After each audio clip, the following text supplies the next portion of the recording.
Bismillahirrahmanirrahim. Assalamualaikum warahmatullahi wabarakatuh. Dan salam sejahtera kepada tuan-tuan dan puan-puan sekalian yang sedang bersiaran di Sumber Inspirasi YouTube channel. Jadi tuan-tuan dan puan sekalian, pada video kali ini insya-Allah saya rasa nak kongsikan kepada anda satu topik yang bagi saya amat menarik sekali tuan-tuan dan puan sekalian, yang saya terbaca dalam sebuah buku. Okey, karya saya tak ingat, nanti saya akan letakkan di description tajuk buku dan juga penulis tersebut. Jadi tuan-tuan dan sekalian, tajuk dia lebih kurang beginilah. Maafkan saya kalau saya lupa. Tajuk dia adalah Seni Mengubah Orang Lain dengan Mengubah Diri Sendiri by NLP. Jadi tulisan ni adalah daripada seorang keterangan NLP. Jadi pada awal tulisan ini beliau banyak menekankan tentang apa itu NLP dan sebagainya. Kemudian baru kita masuk kepada poin yang pertama. Poin yang seterusnya, dia bagi tahu bahawa dalam NLP ni ada banyak subtopik. Banyak subtopik. Dan yang dia tekankan adalah berkenaan tentang state yang relate dengan tajuk kita, iaitu seni untuk mengubah orang lain dengan mengubah diri sendiri. Jadi state tu boleh saya ulang semula. Apakah maksud state seperti mana saya telah banyak kali ulang dalam video-video yang sebelum ni, anda boleh tengok. State tu adalah, kata mudahnya adalah kondisi emosi, fizikal dan juga mental.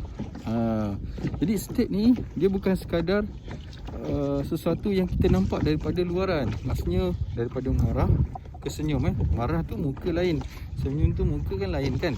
Jadi bukan state, bukan sekadar di luaran, tapi berserta dengan dalaman kita, berserta dengan mental dan juga emosi kita. Jadi apa kaitan dengan tajuk kita? Jadi tuan-tuan sekalian, untuk mengubah orang lain adalah pentingnya kita mengubah diri sendiri. Jadi bagaimana untuk kita mengubah diri sendiri? Apa kaitan state? Apa kaitan dengan NLP? Dalam NLP itu salah satu subtopik adalah berkenaan tentang state. Jadi bagaimana untuk kita mengubah state kita itu adalah dengan kita, salah satu caranya adalah dengan kita mengatur ataupun mengubah imajinasi kita.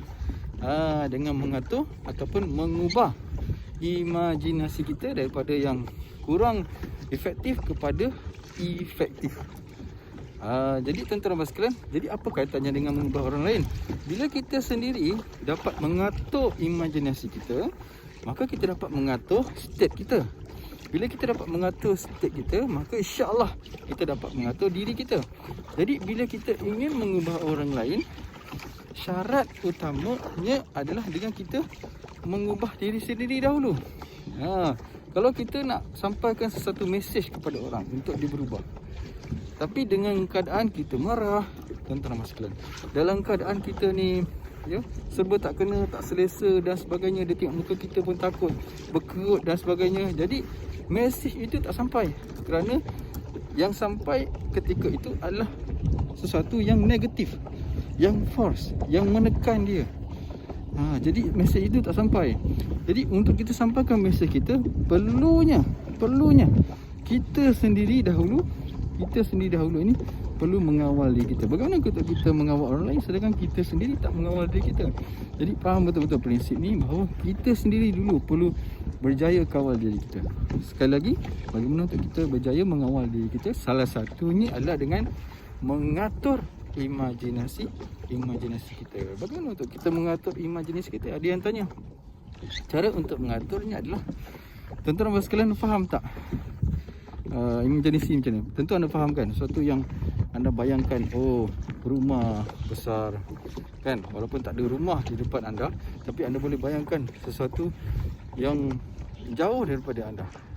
Rumah besar ke, seperti contoh, kalau saya cakap pada anda, jangan bayangkan ke LCC di depan mata anda pasti akan terbayang ke LCC juga. Jadi itulah betapa pentingnya, betapa kuatnya peranan ke LCC. Jadi tuan-tuan sekalian, bila mana kita faham konsep mengatur imajinasi ini, jadi kita kena selalu melatih diri kita untuk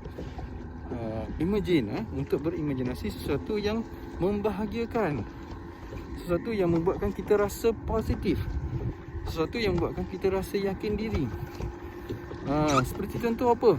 Tentu kita ada matlamat. Tentu kita ada sesuatu yang kita nak. Jadi tuan-tuan sekalian, kita bayangkan yang kita sudah dapat apa yang kita nak tu.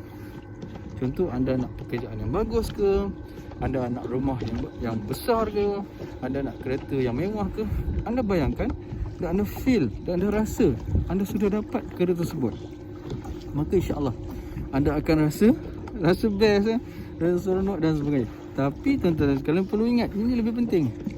Semua yang kita imajinasi itu, kita anggap itu hanyalah berupa doa kita kepada Allah Subhanahu Wa Taala. Dan satu lagi yang paling penting adalah bukan kita kena tekad bahawa Allah SWT mesti bagi kita apa yang kita imajinasikan itu. Bukan. Tetapi yang paling penting adalah kita nak tunjuk bahawa kita ini adalah hamba Allah. Kita ini lemah, kita perlukan dia. Jadi bila kita imajinasikan itu, kita hanya meletakkan tanggungjawab kita sebagai hamba untuk berdoa kepada Allah Subhanahu Wa Taala, dan selebihnya Allah Subhanahu Wa Taala nak bagi atau tidak itu terpulang. Contohlah, kita masih lagi tak dapat. Masih lagi tak dapat apa yang kita nak. Masih lagi orang kata apa? Belum nampak lagi. Tapi tuan-tuan sekalian, percayalah, Allah SWT Maha melihat, Allah Subhanahu Wa Taala itu Maha mendengar, dan insya-Allah Allah akan gantikan kepada satu yang lain, insya-Allah. Jangan kita rasa kecewa, rasa down, tidak.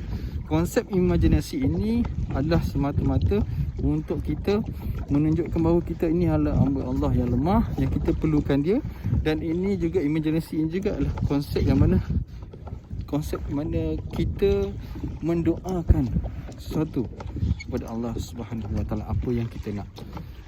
Jadi bila kita dapat kawal imajinasi kita, bila kita dapat atur imajinasi kita, insya-Allah kita dapat bentuk diri kita dapat kawal diri kita, dan akhirnya bila kita sampaikan sesuatu message itu dalam keadaan yang kita betul-betul conscious terhadap apa yang berlaku pada diri kita, apa yang kita imajinasikan, maka insya-Allah orang tersebut akan menerima message yang kita sampaikan itu dengan, insya-Allah, dengan kesedaran yang lebih baik.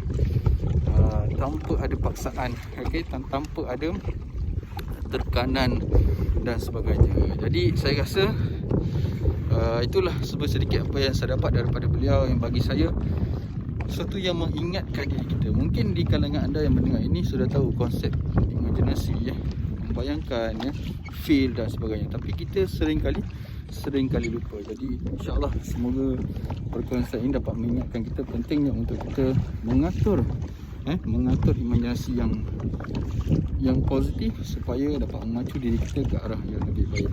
Dan terutamanya dalam satu ini, untuk kita mengubah orang lain, kita perlu mengubah diri sendiri. Untuk mengubah diri sendiri, kita perlu mengatur state kita, mengawal state kita.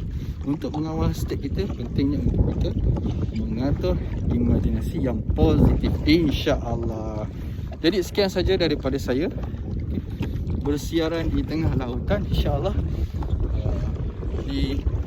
Saya rasa sekadar itu saja. Kita jumpa lagi pada video akan datang. Assalamualaikum warahmatullahi wabarakatuh.